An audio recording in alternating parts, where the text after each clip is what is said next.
في سنة 2063 الدنيا اتقلبت تماماً بسبب البشر نفسهم لما تسببوا في دمار كوكب الأرض الكبير.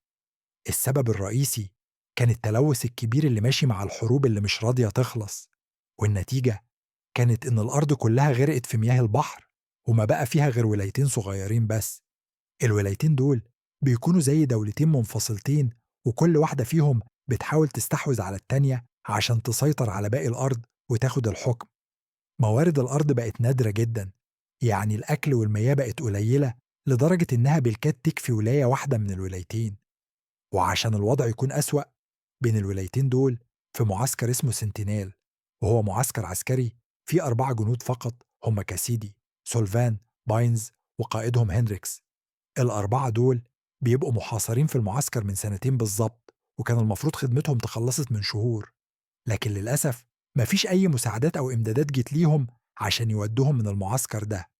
كلهم مرعوبين من نقص الأكل والشرب، والموارد اللي معاهم قربت تخلص تماما. في ليلة عاصفة شديدة بيقرروا يستغلوا العاصفة دي في صيد السمك عشان يجمعوا أكل زيادة. القائد هنريكس بيطلب من باينز يروح يتأكد إن كل المواسير اللي بتدخل المية للمعسكر مقفولة عشان ما يحصلش غرق.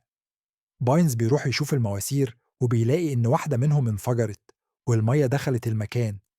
بيحاول يصلحها، بس في اللحظة دي إيده بتتحشر بين ماسورتين، وبالكاد بيقدر يشيلها. في الوقت ده سولفان بيكون بيصطاد سمك، بس فجأة الأمواج العالية بتسحب السمك اللي اصطاده، وده بيخليه محبط جدا ويرجع بسرعة للمعسكر عشان المية ما تغرقوش. في اليوم التالي بيجتمعوا كل الجنود مع بعض عشان يناقشوا الموضوع الصعب اللي بيواجهوهم: إزاي يقدروا يعيشوا بأكلهم القليل المفضل يكون مدة أطول. اتفقوا إنهم يقللوا من الأكل ويشاركوه بينهم، لكن باينز كان معترض جدا على الفكرة دي، وقال إنهم لو عملوا كده هياكلوا نفسهم موت من الجوع.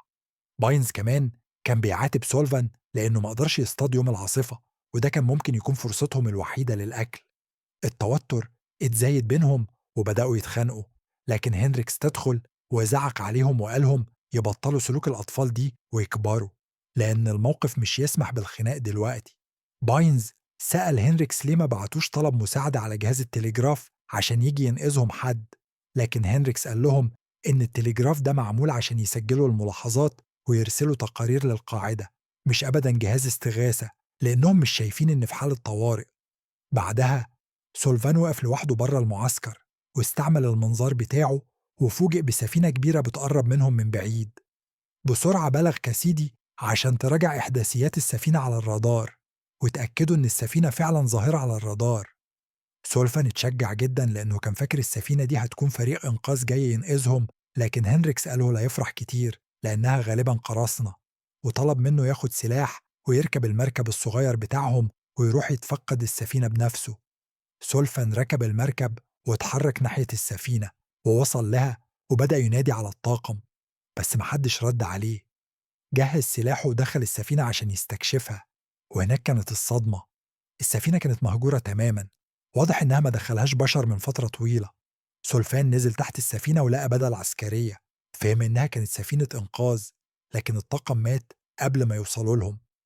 في المعسكر هنريكس كان متوتر جدا عشان سولفان ما تواصلش معاه من ساعة ما دخل السفينة. بدأ يقلق ويعتقد إن القراصنة قبضوا عليه، وكان عاوز يضرب نار على السفينة، وطلب من كاسيدي تعلمه كيفية تفعيل المتفجرات. كاسيدي كانت متوترة جدا، لكنها سمعت كلامه لأنها كانت عارفة إنه قائدهم. وهنريكس بدأ يفعل الأنابل. قبل ما ينفذ، سولفان اتصل عليه وطمنه إنه كويس وإن السفينة خالية، فسريعا هنريكس وقف المتفجرات. لما سولفان رجع للمعسكر حكى لهم اللي شافه وقال لهم إن السفينة كانت جاية تنقذهم، بس حصلت مشكلة منعت الطاقم يوصل. كمان قالهم إن السفينة شغالة جزئيا وجابها للمعسكر عشان يقدروا يصلحوها ويستخدموها. سولفان اقترح على هنريكس يتواصل مع القاعدة عشان يبلغهم بالمستجدات، لكن هنريكس رفض وقال لهم ما اكتشفوش حاجة جديدة تستاهل يبلغوا عنها. الرجالة كانوا مستغربين ومتضايقين من تصرف هنريكس ده، لكن مفيش حل غير إنهم يسمعوا له. في الليل سولفان وقعد مع كاسيدي وبدأوا يتكلموا عن الكارثة اللي حصلت، وافتكروا الحياة زمان قبل الدمار. سولفان حس إن في حاجة غلط بتحصل، خصوصا لأن طاقم السفينة اختفى فجأة، فبعت رسالة استغاثة للقاعدة ومستني رد منهم. في اليوم التالي كانوا قاعدين في غرفة التلجراف مستنيين رد القعدة، وهنريكس وصل وعرف إنهم بعتوا الرسالة من وراه واتضايق. الرسالة وصلت، لكن لما سولفان قراها اتصدم لأنها كانت نفس الرسالة اللي هو بعتها، يعني مفيش رد حقيقي والقعدة ما ردتش. في يوم لاحق سولفان لاحظ إن باينز بينزل كتير للسفينة ومعاه شنطة أدوات. سولفان شاكك وراح يسأله، وباينز قال له إنه مفتقد عيلته وبيحلم يرجع لهم، وبيقول إنه درس مكونات السفينة وعارف يصلحها عشان يقدروا يهربوا بيها. سولفان تحمس للفكرة وبدأ يحكي لكاسيدي عن خطة الهروب، وطلب منها تيجي معاهم ويبدأوا حياة جديدة في أي ولاية من الولايتين.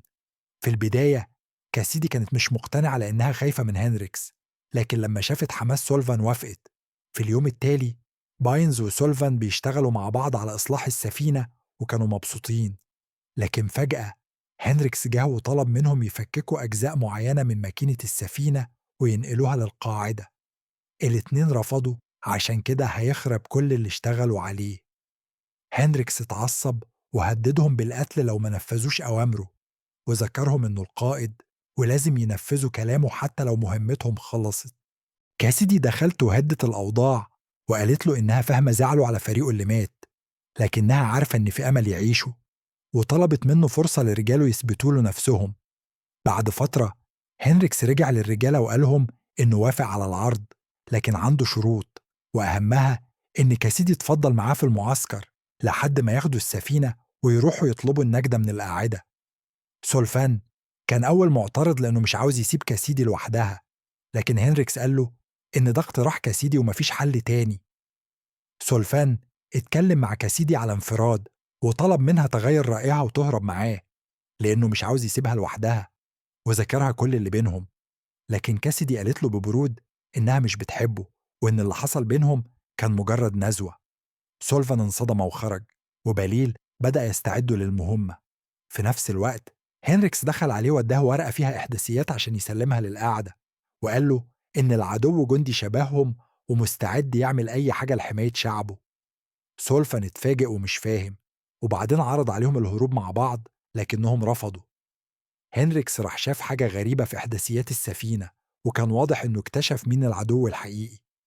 في اليوم اللي بعده صحوا على صوت إنذار عالي ولقوا سفينة جديدة بتقرب منهم. الكل استعد للقتال، وكاسيدي حاولت تتواصل مع السفينة لكن ما حد رد. هنريكس أمر رجاله يضربوا القنابل على السفينة، لكن ما قدروا يسيبوا الهدف، ولقوا إنها نفس السفينة اللي لقوها قبلي. رفضوا يضربوها لأنها كانت آخر أمل للهروب، لكن فجأة هنريكس رفع سلاحه وأمرهم يدمروا السفينة. باينز رفض ينفذ الأمر، وهنريكس ضربه طلقة في ودنه وهدده بالقتل لو ما نفذش.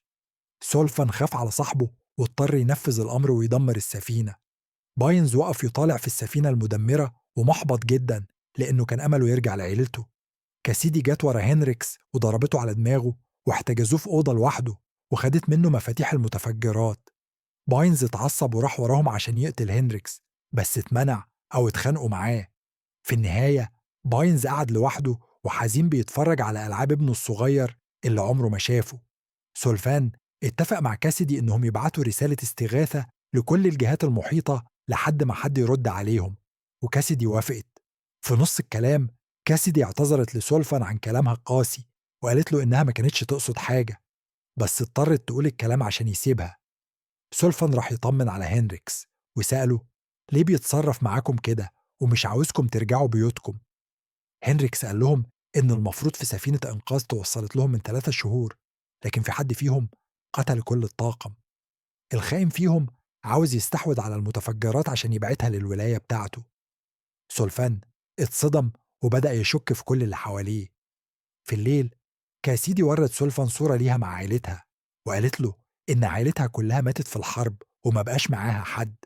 في اليوم التالي باينز كان سكران وراح اتخانق مع كاسيدي وسرق منها مفاتيح المتفجرات. كاسيدي بلغ سولفان وقالت له إن باينز شكله اتجنن وسرق المفاتيح عشان يفجر المعسكر. سولفان راح عند باينز عشان يهديه، لكنه لقى باينز منهار وفاقد أمل. سولفان فكر بعيلته اللي مستنياه عشان يرجع يهديه. في الآخر باينز رجع واعتذر وقال إنه ما كانش عاوز يفجر المعسكر. اعترف لسولفان إنه راح أوضة هنريكس عشان يقتله، لكنه اكتشف إن هنريكس رمى نفسه في البحر. سولفان راح يدور على هنريكس، لكنه ما لقاهوش وكان زعلان جدا. في اليوم التالي باينز أخد كاسيدي في مركب الإنقاذ وراحوا يستكشفوا المحيط على أمل يلاقوا حاجة تنقذهم.